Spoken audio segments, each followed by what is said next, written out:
नमस्कार, आदाब। मैं हूँ शकील अंसारी। आप देख रहे हैं एकेटी न्यूज़। एकेटी न्यूज़ आपको ये मुलाकात किसी न किसी हस्ती से कराता रहता है। आज हम जनपद कासगंज के गंडोनवारा पटियाली विधानसभा में गाँव है गणेशपुर। गणेशपुर में आज सराफत हुसैन जो जिला पंचायत सदस्य के उम्मीदवार हैं, वहाँ रोज़ा इफ्तार पार्टी थी। आज हमारी मुलाकात हुई है जुनैद मियाँ से। जुनैद मियाँ जो हमारे बुजुर्ग लीडर जो थे महफूज अली खां और प्यारे मियाँ, उनके भतीजे हैं। जावेद भाई के लड़के जो अलीगंज में 9 बार चेयरमैन रह चुके हैं, उन्हीं के साहबजादे जो मायावती जी ने इनको पटियाली विधानसभा का प्रभारी बनाया हुआ है। आज हमारी मुलाकात हुई है, आइए हम उनसे बात करते हैं। जुनैद भाई, एकेटी न्यूज़ में आपका स्वागत है। बहुत बहुत शुक्रिया शकील साहब।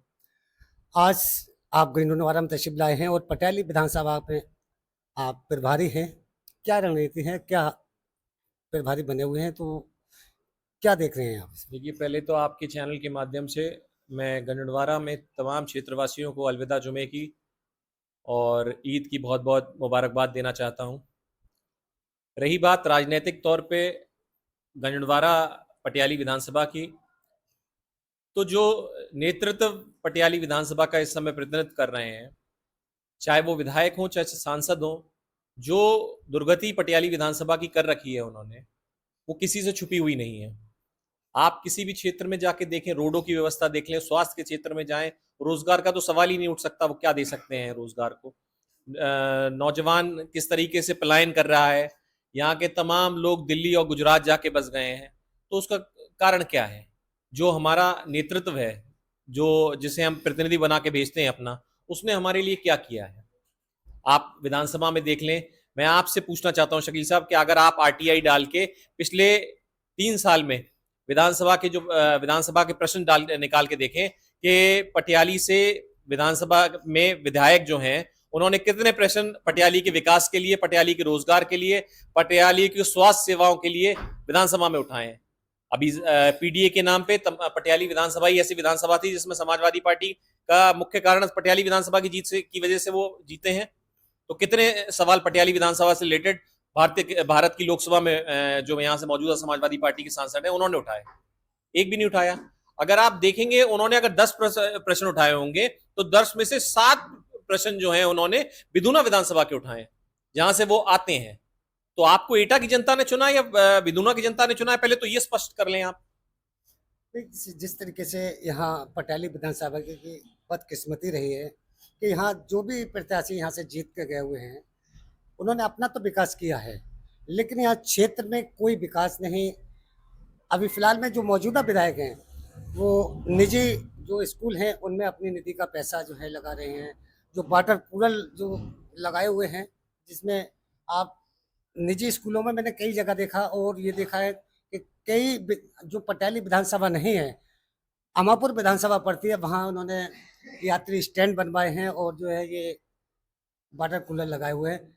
चुना पटियाली की जनता ने है और निजी स्कूलों में आप पैसा दे रही हैं। यही पैसा अगर जो है सड़कों पे लग जाए। ये तो समाजवादी पार्टी के हर एक नेता की कथनी करनी में फर्क है। ये उसका नतीजा है। ये अकेली एक विधायक ये नहीं है। जितने भी समाजवादी पार्टी के विधायक हैं, चाहे सत्ता में रहे हो चाहे विपक्ष में रहे हो, उन्होंने अपनी जेबें भरने का मसौदा तैयार करा है। विधायक और सांसद बन के क्षेत्र की जनता का विकास कहीं से दूर दूर नहीं कर सकते। हमने उनसे सवाल किया था, जब यहाँ गणेशपुर में ही हमने सवाल किया था कि आप जो है बोलते क्यों नहीं हैं, आप जवाब दीजिए, आप जवाब देने से क्यों घबराते हैं? तो वो कहती है मैं अल्लाह के अलावा किसी से नहीं डरती हूँ। लेकिन जो है मैंने कहा उनसे पूछा सवाल के क्षेत्र की जनता परेशान है, सड़कों से टूटी हुई हैं, आप अपनी निधि का पैसा जो है सड़कों पर लगाइए। लेकिन आप जो है निजी स्कूलों में दे रही है। जिस जनता ने यहाँ रात दिन मेहनत की, लोगों ने मेहनत की, उनको बिल्कुल अलग हटा दिया और जो इस क्षेत्र के नहीं हैं, दूसरे क्षेत्र के लोग हैं, वो उनके साथ में घूम रहे हैं। शकील साहब, जाना तो बहुत दूर की बात, विकास तो बहुत दूर की बात, दुख परेशानी में अगर वो चली जाए वही बहुत बड़ी बात है। विकास की तो बहुत बात की रही। हमारा नजदीक क्षेत्र पड़ता है, सबसे कोने का क्षेत्र बरगैन। बरगैन ने उन्हें 100 में 100% वोट दिया, वोट के अलावा आर्थिक सहयोग दिया। उसके बाद क्या नतीजा है बरगैन का? सांसद और विधायक कितनी बार बरगैन गए? आप लेकिन पूछ लीजिए मैं पर यही एक आपका बात काटूंगा, बरगेन वालों ने अगर उनकी दावत की होती काजू बादाम हाँ, तो हो सकता ये पॉसिबल। बात, इस बात से आपकी मैं फेमस हूँ। और पूरी विधानसभा में सबसे बड़ी चीज तो आप इसलिए ज्यादा फेमस हो रहे हैं कि आपका वो काजू बादाम वाला बहुत चल रहा है कि आपने काजू बादाम का विधायक और सांसद बता दिए हैं। जहाँ जाने का रास्ता नहीं है वहां वो काजू बादाम खा रहे हैं। देखिए, हम जो भी हमारा एकेडी न्यूज चैनल है, जो भी है वो सच्चाई दिखाता है, किसी से झुकता नहीं है, डरता नहीं है, चाहे विधायक हो चाहे सांसद हो, सवाल हमारा काम है पूछना। क्योंकि एक यहाँ धवा गांव है, धवा गांव में रास्ता नहीं है निकलने के लिए, वहीं पीडीए की मीटिंग चल रही थी जहाँ, और उसी के बराबर में आप जो है गांव के लिए रास्ता नहीं है। विधायक से हमने कहा था कि आप थोड़ा सा नदी का पैसा यहाँ लगा दीजिएगा, लेकिन उन्होंने नहीं सुना, बोले ये ब्लॉक का काम है। ये पीडीए आपने बहुत अच्छा याद दिला दिया। ये पीडीए ने तो ही लोगों को गुमराह कर दिया। जो लाल किताब लेके लोकसभा चुनाव में समाजवादी पार्टी के लोग घूम रहे थे, क्या उसकी हिफाजत करने के सक्षम है ये? संविधान बनाने वाले भारत के महापुरुष बाबा साहब डॉक्टर भीमराव अंबेडकर ने जो संविधान का निर्माण किया था, उस संविधान के लिए देश के गृह मंत्री ने बाबा साहब के लिए जो देश के संसद में अपशब्द बोले, क्या उनका अधिकार नहीं था अखिलेश यादव जी का, राहुल गांधी जी का, कि उसका विरोध करने सड़कों पे उतरे? हमारी नेता आदरणीय बहन कुमारी मायावती जी ने हम लोगों को आदेश दिया कि आप जाइए, इसके विरोध में आप सड़कों में उतरिए। उसके बाद सुप्रीम कोर्ट ने जो आदेश किया वर्गीकरण का आरक्षण में, उसके कौन खड़ा रहा? बहुजन समाज पार्टी केवल आपको सड़कों पे दिखी, कोई आपको सड़कों पे नहीं दिखेगा। नहीं, सड़कों पर देखिए, अभी हमने अभी ताजा, अब रामजी लाल सुमन ने जो बयान दिया था, वहाँ राम गोपाल भी पहुंच गए, शिवपाल भी पहुंच गए, और जहाँ मुसलमानों को जहाँ दुख तकलीफ हो रही है, संभल है, जो दिक्कतें सामने आ रही हैं मुसलमानों के, जहाँ 5 नौजवानों को जो है मार दिया गया था। मुस्लिम समाज को जितना गुमराह होना था वो गुमराह हो चुका शकील साहब। अब हद हो गई, पराकाष्ठा हो गई। अब समाजवादी पार्टी के झांसे में मुस्लिम समाज नहीं आएगा। आखिर ये रामगोपाल साहब जो समाजवादी पार्टी के चाणक्य माने जाते हैं, वो अमित शाह से मिलकर पर्ची दे रहे हैं अपने मुकदमों के बचाने की, अपने कार्यकर्ताओं के, अपने परिवार के लोगों को बचाने की। और जो मुस्लिम लोग जेलों में बंद हैं उसके लिए अगर एक भी प्रश्न उन्होंने पूछा हो। हाजी इरफान सोलंकी साहब हैं, कानपुर से विधायक रहे, उनकी पत्नी अब विधायक हुई है, समाजवादी पार्टी चुनी हुई है। अखिलेश यादव साहब कितनी बार मिलने उनसे गए? आदरणीय आजम खान साहब से कितनी बार अखिलेश यादव साहब मिलने गए? ये गुमराह करने का जो सिस्टम था समाजवादी पार्टी के नेताओं का, वो अब खत्म हो चुका। अब मुस्लिम समाज इनके धोखे में, बहकावे में आने वाला नहीं है। क्या बहुजन समाज पार्टी मुसलमानों को अपनाने की कोशिश करेगी? आदरणीय बहन कुमारी मायावती ने स्पष्ट तौर पे हम लोगों की जो मीटिंग हुई है उसमें कहा है, जैसी जिसकी हिस्सेदारी वैसी उसकी भागीदारी। जिसका जितना जिसका प्रतिशत वोट है, उसके साथ साथ उसको उतना सम्मान बहुजन समाज पार्टी के अंदर दिया जाएगा। लेकिन बहन मायावती जी का कोई भी अभी तक ऐसा बयान नहीं आया है जो मुसलमानों के फेवर में हो। अभी वह वोट का मामला चल रहा है। आप देखिए, समाजवादी पार्टी के सांसद आदरणीय रामजी लाल सुमन साहब से तो कहलवाया जा सकता है क्योंकि वो एक दलित हैं। अखिलेश यादव के मुंह से कभी आपने औरंगजेब के बारे में कुछ सुना? रामगोपाल यादव के मुंह से कभी आपने औरंगजेब की बात सुना? जितना खुल के आदरणीय बहन कुमारी मायावती जी ने, अभी आप उनका ट्वीट देख लीजिए, औरंगजेब के बारे में बोल दिया, उतना कोई बोल नहीं सकता। वफ के विल में अगर विरोध करने की बात आएगी तो आदरणीय बहन कुमारी मायावती जी ने, जो अंसारी साहब हमारे पूर्व सांसद हैं, उन्हें जंतर मंतर पे जो कार्यक्रम हुआ था मुस्लिम समाज का, वहां प्रतिनिधित्व करने की तरफ से बहुजन समाज पार्टी की तरफ से वो गए। तो ये कड़वे, अभी हमने बहुजन समाज पार्टी के लिए भी सवाल पूछे, और जो यहाँ विधायक हैं उनके बारे में भी सवाल पूछे। लेकिन मैं एक सवाल जुनेद भाई और करना चाहूँगा आपसे कि आप युवा हैं और अभी युवा जोश है, पटियाली विधानसभा पर क्या आपकी उम्मीदवारी है? पटियाली विधानसभा में मेरी पूरी उम्मीदवारी है। बहुजन समाज पार्टी का गढ़ रहा है पटियाली विधानसभा। 2002 में की बात कर लें जब राजेंद्र सिंह चुनाव जीते थे, 2007 की बात कर लें जब अजय यादव जीते थे, तो ये लोग तो वो थे जो बाहर से आके यहाँ विधायक बन गए। मैं तो यहाँ, मैंने आने से पहले अपना आवास यहाँ बनाने का प्रयास कर रहा हूँ, और 3-4 महीने में मेरा घर यहाँ पर बन जाएगा। मैं पटियाली विधानसभा में रह के, पटियाली विधानसभा के लोगों के बीच में रह के उनकी सेवा करने का मौका हमारी नेता आदरणीय बहन कुमारी मायावती जी देती है, तो मैं लोगों को बीच में रह के उनका काम करने का नहीं, काम। बसपा से तो आप अकेले उम्मीदवार इस वक्त जो दिख रहे हैं, और उम्मीद यही है कि आपको टिकट भी मिलेगा बसपा से। आप अपनी पटियाली विधानसभा की जनता से क्या कहना चाहेंगे? पटियाली विधानसभा की जनता से किस तरीके का आप जो है सहयोग चाहते हैं?